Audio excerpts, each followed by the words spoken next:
I am extremely honored that the Prime Minister of India, Shri Narendra Modi, designated Dr. Shyama Prasad Mukherjee Research Foundation as the Secretariat for Y20. And it is a heartfelt thanks from the entire Secretariat team that we convey to him. It is an opportunity. It has been an opportunity for us to engage with some of the best minds. It was an opportunity for us to work with one of the most dynamic team that represented the Y20.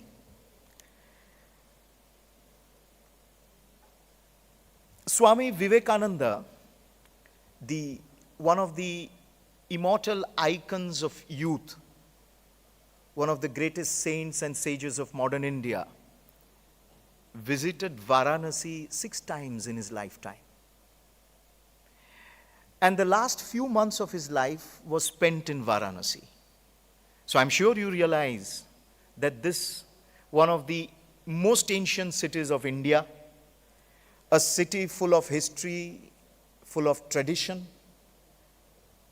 a city which is in the throes of modernity and with modern aspirations.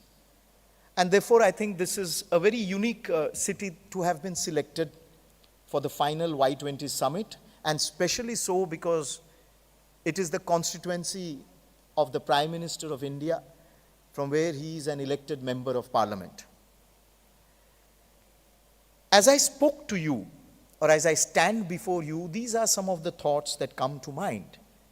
There has perhaps not been a single leader in the history of India, political as well as spiritual, social as well as entrepreneurial, youth as well as senior, who has not visited Varanasi and has not been impressed by this city at least once in her or his lifetime.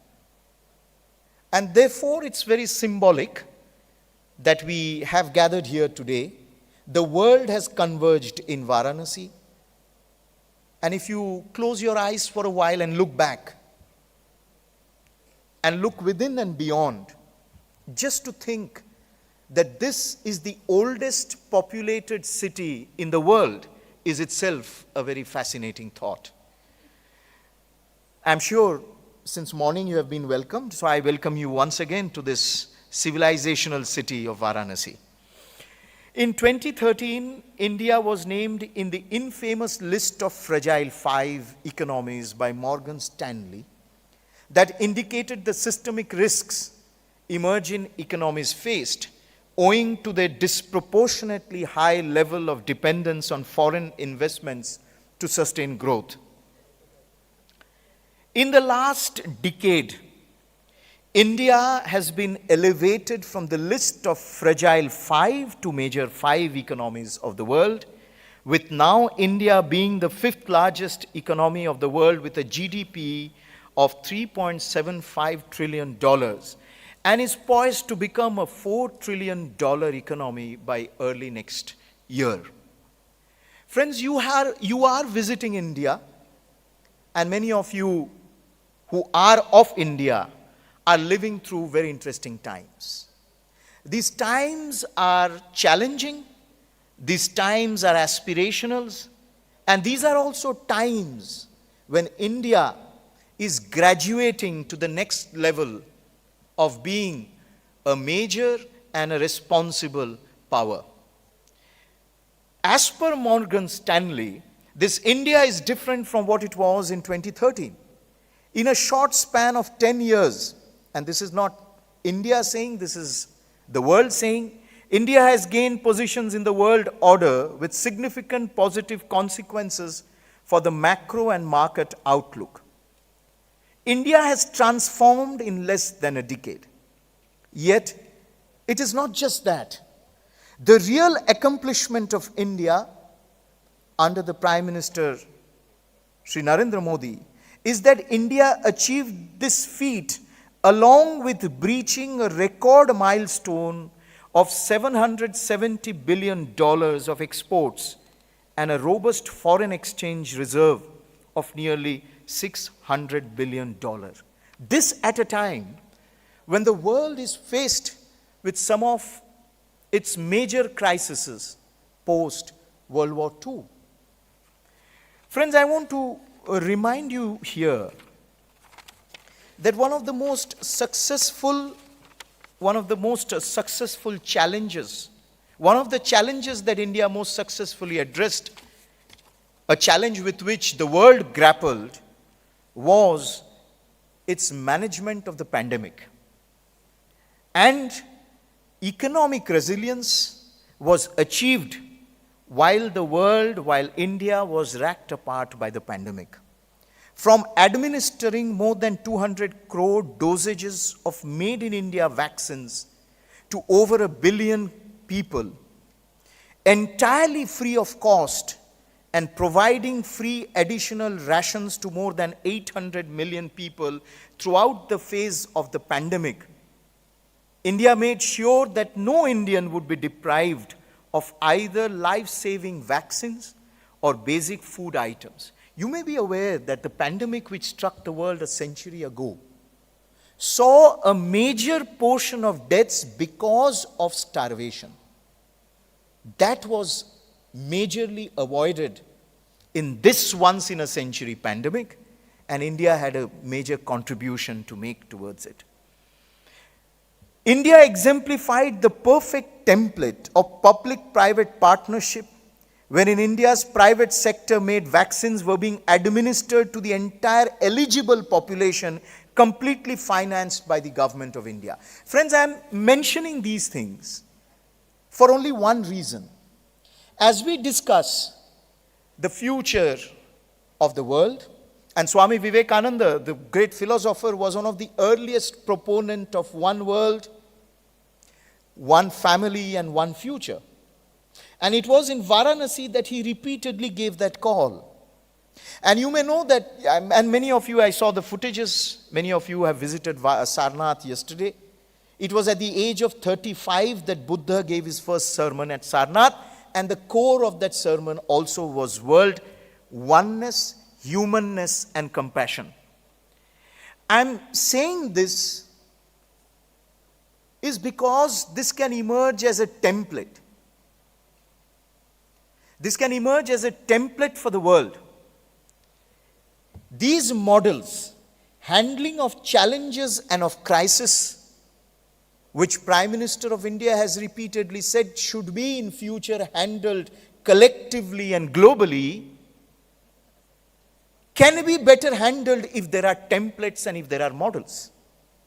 And India in the last decade has come up with various models, and all the verticals of Y20 reflect various of those models, be it the future of work, be it health and well-being, be it conflict resolution and peace building, and be it the participation of youth in democracy and policy making.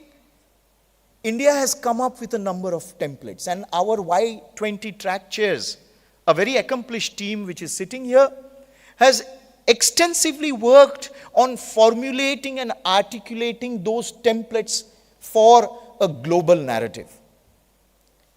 And therefore, and it's very interesting, I'm sure you may be aware, that there is a democratic resurgence in India, while there is a democratic recession and challenge in many countries across the world. I do not make this statement politically. I make this statement from the point of view of participation in the democratic process.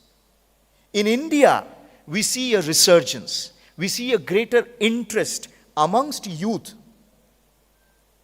And I think that itself is a model, is an example before the world.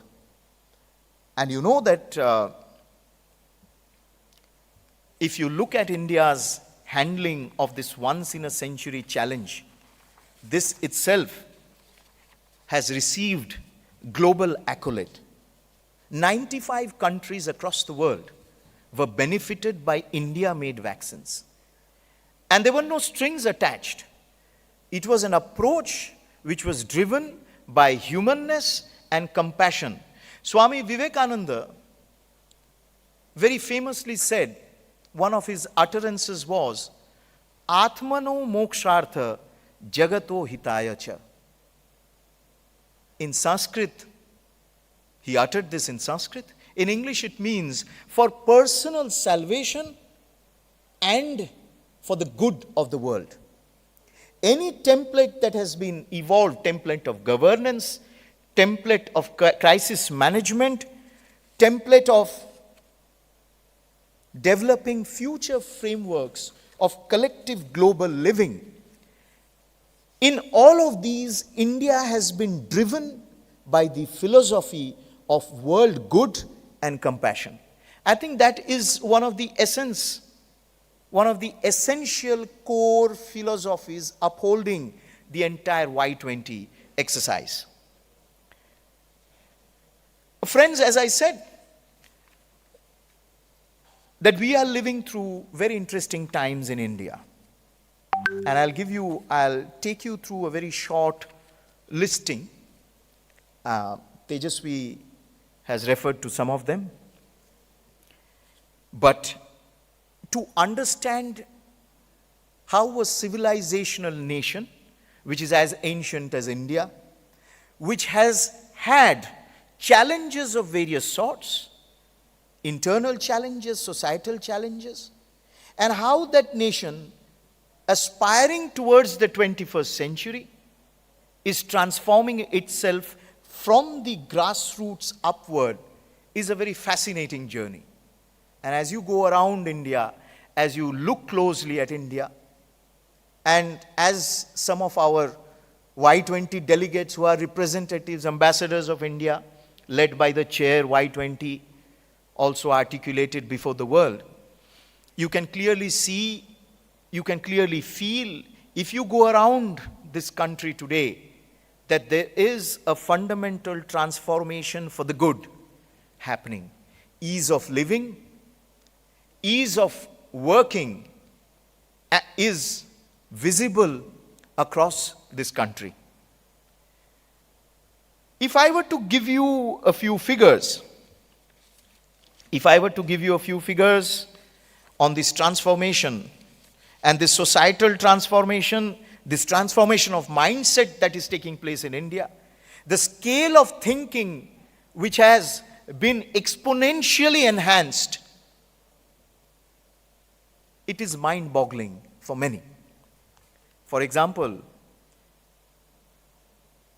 if you look at it in this way, I mean, if you make a comparative analysis of the populations of various countries and the population of India that is getting benefited, that itself hits you. If you look at the medical insurance provision that has been put together, envisioned by Prime Minister Modi, it has made a difference to 500 million people in India, people who had no access to medical insurance in the past. India's 490 million accounts. Ever since India became a republic, and even before that when we were a colonized country, and even after that for the last 7 decades, there was no concept of financial inclusion. If I were to take just one example of banking the unbanked, including financially those who were excluded for 7 decades since independence. Independence is not only political, it has to be economic, it has to be social, it has to be an independence of more opportunities. 490 million people since 2015 have got their bank accounts with a cumulative fund of $25 billion. I mean, I can go on and on with these schemes. For young entrepreneurs, $5 billion was sanctioned to 1.8 lakh accounts. And it has enhanced the life of 400 million people by facilitating ease of living and public health. More than 60 million jobs have been created through the digital economy. And unprecedented efforts for us, which is something which is very relevant, India's call for the International Year of the Millet. In order to ensure that we can collectively ensure global food security in the world, and India has emerged one of the main actors of the global food supply chain. I want to remind you, we were a country which used to be repeatedly assaulted by famines. From there, we are now a confident country which is speaking about global food security. Friends, I wanted to just share these thoughts with you because, as I said, over the next 2 days, till 20th August, and you have had the benefit of listening to some of the best minds, you'll keep listening and also discussing, you'll be finally coming out with a document. I think we need to come to this understanding that there are practices of governance, there are best practices of governance which needs to be shared. When we talk about a collective future, when we talk about collectively addressing challenges, we need to also come together and share. This is one of the earliest calls that Prime Minister Modi had made. He has said, knowledge sharing. Let us not be isolated and cloistered into clubs, into exclusive clubs, where we do not allow entry. The only possibility of survival in future is to be one earth and one family. I want to end with Prime Minister Modi's call for focusing on the global south. I think it's a historic call. And for the first time, there is a focus on the need to include the global south in all major global decision making. And I just want to reiterate what he said in January when India hosted the first ever summit of the global south, where he said, very interestingly, he used the word to re-energize the world. To re-energize the world, we should together call for a global agenda. And what is that global agenda? Respond, recognize, respect, and reform. I think the entire Y20 template, if you look at all the verticals, if you look at the hundreds of discussions that we have had, literally from Nariman Point to Nagaland and from Kashmir to Kanyakumari, more than 1,000 programs. Am I right? Am I right? More than 1,000 programs. The chair, Y20 chair, is nodding in agreement. The basis of these programs, the ideational basis of these programs was exactly this. Can we evolve a framework? Can we evolve a narrative? Can we evolve a praxis which is based on respond, recognize, respect, and reform?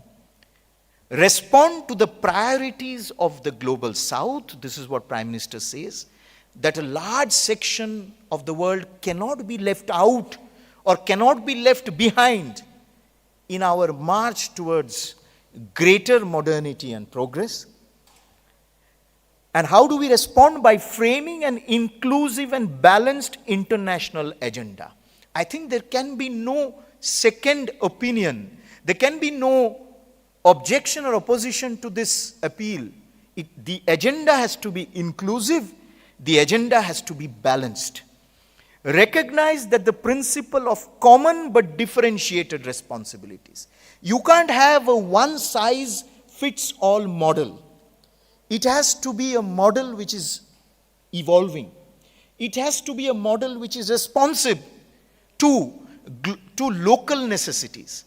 It has to be a model which is tempered to the requirements of various regions and various countries. Respect sovereignty of all nations, rule of law, and peaceful resolutions of differences and disputes. This is an axiomatic truth.